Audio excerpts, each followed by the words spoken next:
कि ईरान ने अमेरिका के खिलाफ हमलों की नई लहर शुरू की है। ऑपरेशन नसर 2 नाम दिया है। इसके तहत अमेरिकी ठिकानों पर अटैक किए जा रहे हैं। खैबर शेकन, जुल्फिकार बैलिस्टिक मिसाइलें दागी जा रही हैं। आईआरजीसी ने इस हमले का वीडियो भी जारी किया है।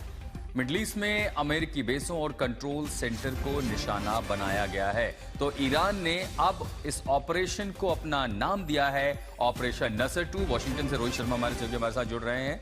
रोहित, बातचीत की दो चीजें दिखाई पड़ती हैं। राष्ट्रपति ट्रंप चाहते हैं कि बातचीत करें, कोई रास्ता निकले। ईरान ने ऑपरेशन नसर 2 लॉन्च कर दिया है और उसके बाद उसने अपनी खैबर शेकन और जुल्फिकार उन बैलिस्टिक मिसाइलों को निकाला। और दूसरा, हमले के निशाने पर इस बार कुवैत और जॉर्डन हैं। इसका सीधा सा मतलब है कि अब वो ईरान जो है वो अमेरिका की कैपेबिलिटीज को चैलेंज कर रहा है कि अगर आप यहां का इस्तेमाल करेंगे बेस, तो हमें पता है आपकी पावर सेंटर कहां है, आपके कौन से हथियार, कौन से लॉजिस्टिक कहां है। इन दोनों बातों को अगर कड़ियों में हम जोड़ते हैं तो क्या दिखाई पड़ता है?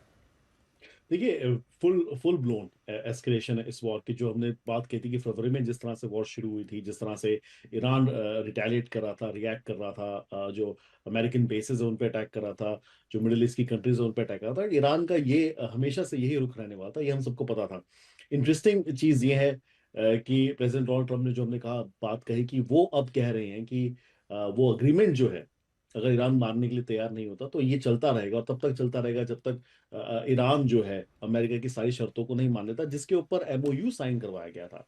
तो कहीं ना कहीं ऐसा लगता है कि शायद जो ईरानी साइड है, या तो उनकी कई ऐसी बातें हैं जो शायद अमेरिका को अभी तक पसंद नहीं है या समझ में नहीं आई, या दी अदर वे अराउंड कि न्यूक्लियर वेपन्स को लेकर और जो बाकी के प्रेसिडेंट डोनाल्ड की रेड लाइंस है उसको लेकर अभी तक ईरान में क्लियर रुख नहीं है। और उसी की वजह से मुझे लगता है कि प्रेसिडेंट डोनाल्ड ट्रंप ने एक आदेश दिया सैंडकॉम को कि फिर से आप जो है इस मुहिम को शुरू करें, और उसके रिटेलिएशन में अब इस तरह से ईरान रिटेलिएट कर रहा है। तो ये बहुत ज्यादा, एज आई सेड, बहुत डिसअपॉइंटिंग है। लग रहा था कि युद्ध जो है रुक गया है, लग रहा था कि एग्रीमेंट हो सकता है, लेकिन फिलहाल जो एस्केलेशन हुई है पिछले 4 दिन में, उसको देखते हुए लगता है कि ये थोड़े दिन और चलेगा।